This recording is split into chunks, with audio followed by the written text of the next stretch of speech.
Belakangan ini, tren layanan jasa transportasi online mengalami peningkatan demand yang tinggi, seiringan dengan perilaku konsumen yang kini lebih tertarik untuk menggunakan jasa transportasi online sebagai efisiensi dan efektivitas waktu. Gojek menjadi pelopor hadirnya jasa layanan transportasi online di Indonesia. Gojek merupakan sebuah perusahaan teknologi asal Indonesia yang melayani angkutan melalui jasa ojek.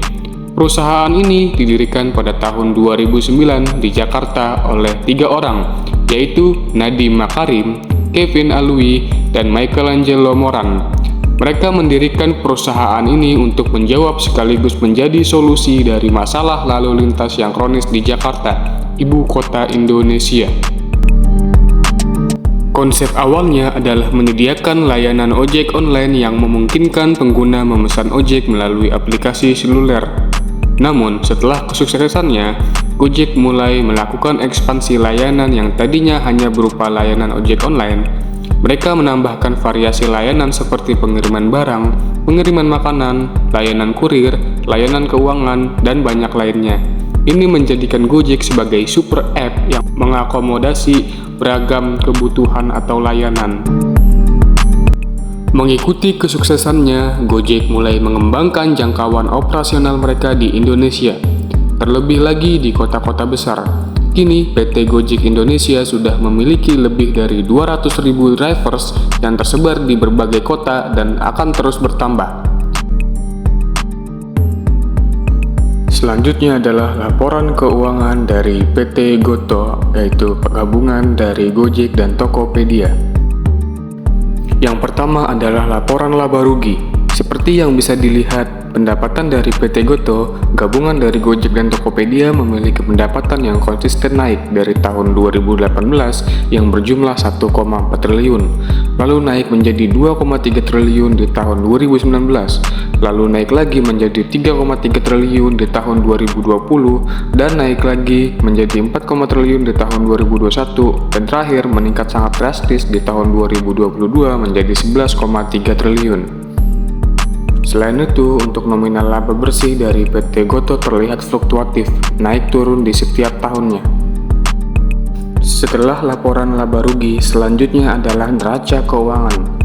Di neraca keuangan, kita bisa melihat di sini bahwa PT Gotoh memiliki aset yang selalu naik tiap tahunnya mulai dari tahun 2018 yang berjumlah 21,3 triliun sampai di tahun 2022 yang mencapai 139,2 triliun dengan rincian aset lancar, kas, piutang, persediaan, aset tidak lancar, aset tetap, goodwill, dan aset tidak berwujud.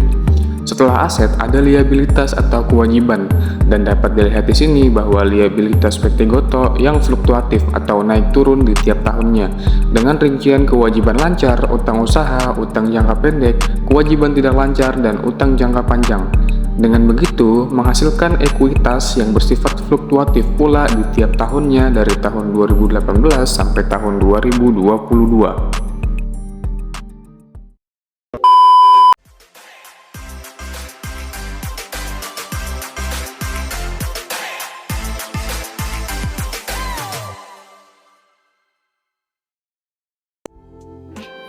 Oke, halo teman-teman, perkenalkan nama saya Muhammad Ardiansyah.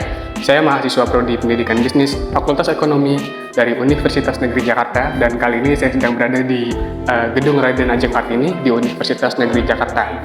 Saat ini saya mau mencoba mewawancarai dan tanya-tanya ke teman-teman mahasiswa UNJ terkait aplikasi Gojek. Ya, ikutin.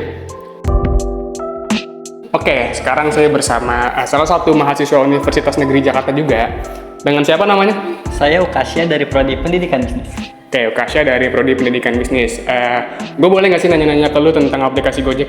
Boleh dong. Oke, boleh. Menurut lu aplikasi Gojek itu apa sih?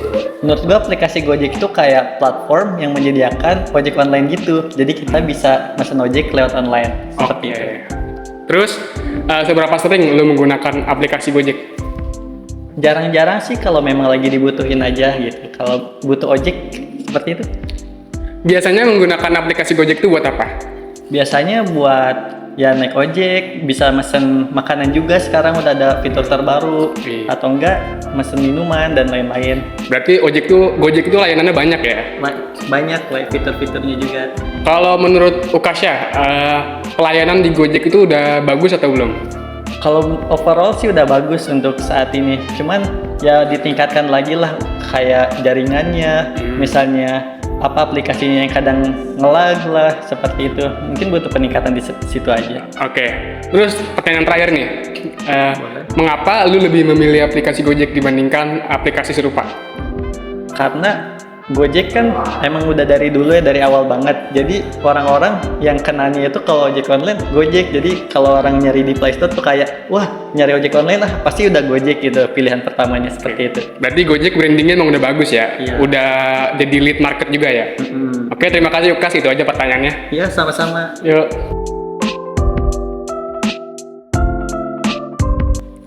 Oke, sekarang saya sedang bersama salah satu mahasiswa Universitas Negeri Jakarta. Dengan siapa namanya?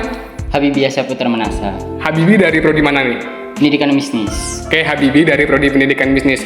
Gue mau nanya-nanya nih ke lu tentang aplikasi Gojek, boleh nggak? Boleh. Kalau menurut lu itu aplikasi Gojek itu apa? Aplikasi yang nyediain jasa ojek online. Oke, aplikasi yang menyediakan jasa ojek online ya. Seberapa sering sih lu menggunakan aplikasi tersebut? Lumayan sering. Biasanya tuh menggunakan untuk apa? Buat mesen makanan lewat GoFood. Oke, kalau menurut lu servis atau pelayanan di Gojek itu bagus atau enggak? Bagus, cukup bagus. Oke, mungkin itu aja ya yang mau gue tanyain. Terima kasih.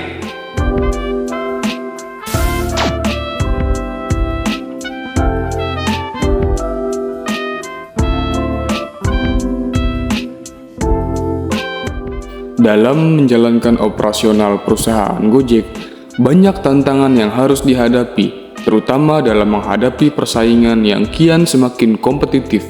Strategi pemasaran yang efektif sangat diperlukan bagi Gojek untuk tetap memperhatikan posisinya sebagai market leader penyedia jasa transportasi online. Penggunaan SWOT yang efektif memegang kontribusi penting dalam menentukan strategi pemasaran agar mengetahui lingkungan eksternal dan internal yang dihadapi perusahaan dalam menjaga keberlanjutan perusahaan. Strategi pemasaran ini diawali dengan menganalisa secara keseluruhan dari setiap situasi perusahaan. Perusahaan harus melakukan analisis SWOT dengan menilai dan mengukur kekuatan, strength, kelemahan, weakness, peluang, opportunities, dan ancaman, threats. Yang pertama adalah strength atau kekuatan. Nilai kekuatan dari aplikasi Gojek adalah antara lain 1. Diversifikasi layanan. Selain layanan transportasi online, Gojek juga menyediakan berbagai layanan lainnya seperti pengantaran makanan atau GoFood, e-wallet atau GoPay, belanja yaitu GoMart, kesehatan, GoMed yang menjadi adding value dari Gojek, sehingga Gojek memiliki diversifikasi layanan yang variatif. Lalu dinilai strength yang kedua adalah tampilan dan kualitas UI UX Gojek App yang simple dan fungsional agar pengguna lebih mudah memahami dan menggunakan fitur-fitur yang ada di aplikasi Gojek. Yang ketiga adalah posisi lead market yang menjadi pemimpin pasar di bidang layanan jasa transportasi online, sekaligus pelopor layanan jasa transportasi online pertama di Indonesia. Dan di strength yang keempat yaitu banyaknya bentuk layanan untuk mitra Gojek membuat loyalitas driver menjadi tinggi, seperti asuransi, BPJS, dan lain-lain. Selanjutnya adalah weakness atau kelemahan. Kelemahan dari aplikasi Gojek yang perlu diimprove lagi adalah yang pertama, dibandingkan perusahaan sejenis, biaya yang dikeluarkan untuk layanan Gojek relatif sedikit lebih besar. Lalu yang kedua adalah masih sering terjadi orderan fiktif yang dilakukan oknum-oknum tidak bertanggung jawab. Hal ini tentunya dapat merugikan mitra Gojek, terutama bagi driver. Dan di kelemahan yang ketiga adalah proses bisnis yang tidak dapat berjalan tanpa adanya akses internet yang memadai. Penggunaan aplikasi Gojek harus diakomodasi dengan penggunaan internet yang lancar dan stabil agar tidak terjadi kendala secara sinyal. Di SWOT yang ketiga adalah opportunity. Peluang dari perusahaan Gojek adalah yang pertama, banyaknya perusahaan lain terutama restoran yang tertarik untuk bekerja sama dengan layanan GoFood. Lalu yang kedua adalah Gojek masih memiliki peluang besar di bidang layanan jasa logistik yang bisa terus diekspansi. Dan yang ketiga adalah inovasi teknologi yang semakin canggih untuk mendukung layanan Gojek lebih maju. Dan terakhir adalah threats atau ancaman. Ancaman dari perusahaan Gojek yang perlu diwaspadai dan diantisipasi adalah 1. Banyak muncul perusahaan dengan layanan jasa yang serupa seperti Grab, Maxim, dan lain-lain yang menjadi kompetitor Gojek. Lalu yang kedua adalah harga layanan kompetitor yang lebih rendah. Dibandingkan platform lain, layanan ojek online Gojek relatif lebih mahal. Walaupun tidak berbeda jauh, namun hal ini bisa menjadi ancaman tersendiri bagi perusahaan Gojek. Dan yang ketiga adalah promosi yang besar-besaran dari pesaing atau kompetitor.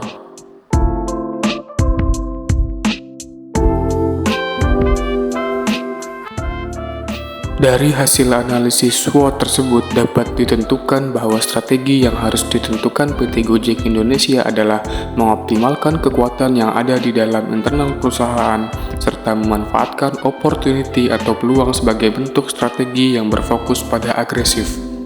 Seperti lebih memperhatikan loyalitas pelanggan dengan memberikan promosi yang menarik, memanfaatkan diversifikasi layanan untuk ekspansi layanan jasa bidang logistik, dan mengoptimalkan kualitas layanan serta kualitas platform agar lebih baik lagi performanya.